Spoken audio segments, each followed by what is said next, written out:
नमस्कार दोस्तों, स्वागत है आप सभी का हमारे यूट्यूब चैनल कृष्णा चंद। आज हम स्टडी करने वाले हैं जॉन मिल्टन द्वारा लिखा गया एक सोनेट ऑन हिज ब्लाइंडनेस का। यह पोएम सोनेट फॉर्म में लिखा गया है और यह पोएम सन 1652 ईस्वी में कंपोज किया गया। कुछ सोर्सेस में यह 1655 ईस्वी में कंपोज किया हुआ मिलता है और यह पोएम फर्स्ट टाइम सन 1673 ईस्वी में पब्लिश हुआ था। यह पोएम दो पार्ट में लिखा गया है। First part octave and second part sestet. First part octave की राइमिंग स्कीम है ए बी बी ए और सेकंड पार्ट सेस्टेट की rhyming scheme C D E है। यह एक पर्सनल ग्रिप है। जॉन मिल्टन इसमें अपने पर्सनल ग्रिप को एक्सप्रेस करते हैं। जब वह अपने जीवन के आधे उम्र में ही अंधे हो जाते हैं तो वह अपने ग्रिप को बताते हैं कि कैसे यह संसार मुझे बहुत ही अंधकार से भरा हुआ और बहुत ही विस्तृत लगने लगा है। दोस्तों, on his blindness title John Milton ने नहीं दिया है। थॉमस न्यूटन नामक एक राइटर रहे जिन्होंने 1761 ईस्वी में इस टाइटल को मिल्टन्स पोएम नामक अपने एडिशन में दिया था।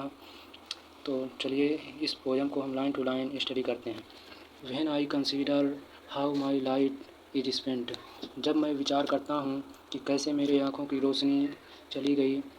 और हाफ माई डेज का मतलब होता है बिफोर। कहते हैं कि जब मैं विचार करता हूँ कि कैसे मेरे आँखों की रोशनी चली गई मेरे जीवन के आधे उम्र में ही। In this dark world and wide, यह संसार मुझे अंधकार से भरा हुआ और बहुत ही विस्तृत लगने लगा है। And that one talent which is death to hide, और ईश्वर ने मुझे एक टैलेंट दिया था पोइट्री कंपोज करने का, पोइट्री लिखने का। अर्थात मेरे पास एक ही टैलेंट है जिसे मृत्यु मुझसे छीन लेगी। Which is death to hide lodged with me useless, जो अब यूजलेस है, मेरे किसी काम का नहीं है।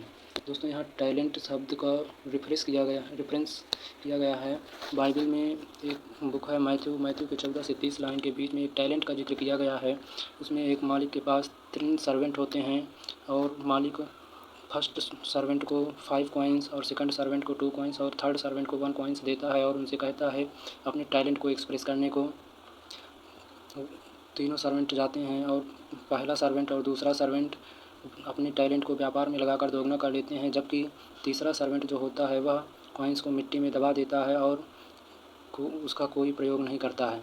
जब वह वापस मास्टर के पास आते हैं तो मास्टर उनसे अपने टैलेंट को वापस करने को कहता है, तो वह पहले सर्वेंट को और दूसरे सर्वेंट की प्रशंसा करता है क्योंकि उन्होंने अपने टैलेंट को व्यापार में लगाकर दोगुना कर लिया था, जबकि तीसरे सर्वेंट को वह चाइड करता है। जॉन मिल्टन कहते हैं ठीक उसी तरह ईश्वर मुझे भी चाइड करेंगे क्योंकि उन्होंने मुझे एक टैलेंट दिया है जिसका मैं कोई प्रयोग नहीं कर सकता हूँ।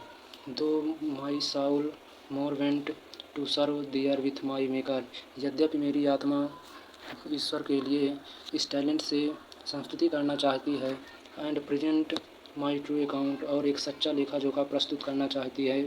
लेस्ट ही रिटर्निंग चाइल्ड, कहीं ऐसा ना हो कि अंतिम समय में ईश्वर मुझे चाइड करें। दोस्तों, यह रेफरेंस वही मैथ्यू से लिया गया है। जैसा कि थर्ड सर्वेंट को मास्टर अपने टैलेंट का कोई प्रयोग न करने के कारण चाइड करता है, जॉन मिल्टन वही कहते हैं कि ठीक उसी प्रकार कहीं ईश्वर मुझे भी न चाइड करें। Doth God exact day labour light denied I fondly ask. John Milton कहते हैं कि मैं खुद से एक मूर्खता भरा हुआ प्रश्न पूछता हूँ कि शायद ईश्वर ने मुझे दिन में करने वाले काम दिए हैं, इसलिए मुझे मेरी आईसाइट को छीन लिया। बट पेशेंस टू प्रिवेंट, लेकिन मेरा धैर्य मुझे रोकता है। दैट मर्मर सून रिप्लाइज, वह बड़बड़ाहट जवाब देता है। Doth not need either man's work or his own gifts. That murmur soon replies, और बड़बड़ाहट जवाब देता है God doth not need either man's work or his own gift, कि ईश्वर को नहीं चाहिए होता है ना ही आदमी के काम और ना ही उसके गिफ्ट, क्योंकि ईश्वर तो दाता होता है, वह सब कुछ देता है, उसे मनुष्य से कुछ नहीं चाहिए होता है। Who best bear his mild yoke, जो लोग ईश्वर के द्वारा दिए गए जिम्मेदारियों को अच्छे से सहन करते हैं, दे सर्व हिम बेस्ट, वे लोग उनके अच्छे सेवक होते हैं।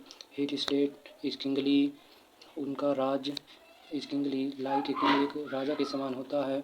जिस प्रकार एक राजा के हजारों नौकर होते हैं जो उनकी आदेश का पालन करने के लिए तैयार रहते हैं, ठीक उसी प्रकार ईश्वर के हजारों लाखों देवदूत होते हैं जो उनकी सेवा करने के लिए और उनका आदेश मानने के लिए तैयार रहते हैं। Thousand at his bidding speed, bidding होता है आदेश।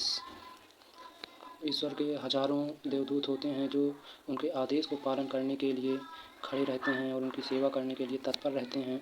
And post over land and ocean without rest, और वे लोग बिना रुके हुए ज़मीन पर और समुद्र पर उनके आदेश का पालन करने के लिए तैयार रहते हैं और उनकी आज्ञा का पालन करते हैं। They also serve who only stand and wait, जो लोग खड़े हैं और अपनी बारी का इंतज़ार कर रहे हैं वे लोग भी ईश्वर के अच्छे सेवक होते हैं। तो जॉन मिल्टन कहते हैं कि जब मैं विचार करता हूँ कि मेरी आँखों की रोशनी कैसे चली गई और मेरे आधे उम्र में कैसे यह संसार मुझे बहुत ही विस्तृत दिखने लगा। इस पोयम में वह अपने पर्सनल ग्रिप को व्यक्त करते हैं। तो उम्मीद करते हैं यह पोयम आपको समझ में आई होगी। तो आज के वीडियो में बस इतना ही। जय हिंद।